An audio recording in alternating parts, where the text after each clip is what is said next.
అత్యంత ప్రతిష్టాత్మకమైన Telangana graduate MLC ఎన్నికల్లో బీఆర్ఎస్ పోటీ చేయడం లేదు. ఇక్కడే ఆ పార్టీ సగం ఓడిపోయింది. ఒకవేళ పోటీ చేసినా ఓడిపోతామనే భయంతోనే పోటీకి దూరంగా ఉంది. కానీ కాంగ్రెస్ పార్టీ ఓడిపోవాలన్న ఉద్దేశంతో బలమైన వ్యతిరేక ప్రచారం అయితే చేసింది బీఆర్ఎస్.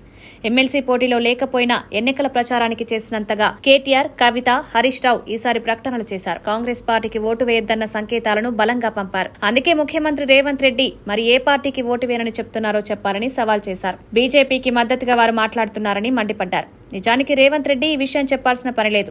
బీఆర్ఎస్ క్యాడర్ కు బీజేపీ అభ్యర్థికి ఓటేయాలని సంకేతాలు ఎప్పుడో వెళ్లాయి. అయితే కాంగ్రెస్ పార్టీని ఓడిస్తే ఆ పార్టీపై భారీగా వ్యతిరేకత పెరిగిపోయిందన్న అభిప్రాయం బలపడుతుందని బీఆర్ఎస్ ఈ పని చేస్తోందని అనుకోవచ్చు. అయితే కాంగ్రెస్ పై వ్యతిరేకత పెరిగితే దానివల్ల బీఆర్ఎస్ కు ప్రయోజనం కలగకపోతే ఆ వ్యూహం స్వయం వినాశనం కోసమే అవుతుంది.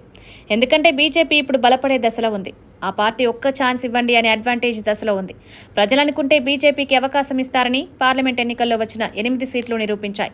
అలాంటి పార్టీకి పరోక్ష మద్దతు ఇవ్వడం వల్ల ఎవరికి నష్టం అనేది ఇప్పుడు ప్రశ్న. బీఆర్ఎస్ పార్టీ ఓటు బ్యాంకును బీజేపీ నెమ్మదిగా కైవసం చేసుకుంటోంది.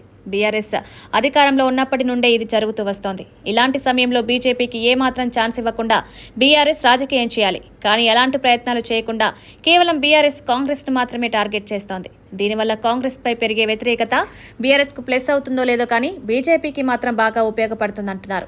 వ్యూహాత్మక బీఆర్ఎస్ చేస్తున్న తప్పిదాలు ఆ పార్టీకి ముందు ముందు పెద్ద సమస్యలను సృష్టిస్తాయన్న అభిప్రాయం రాజకీయ విశ్లేషకులలో వ్యక్తమవుతోంది. బీజేపీ హరీష్ రావును ముఖ్యమంత్రి అభ్యర్థిగా ప్రకటించి టీఆర్ఎస్ పార్టీలోని మెజార్టీ నేతలను బీజేపీలో కలిపే వ్యూహం కనిపిస్తోంది.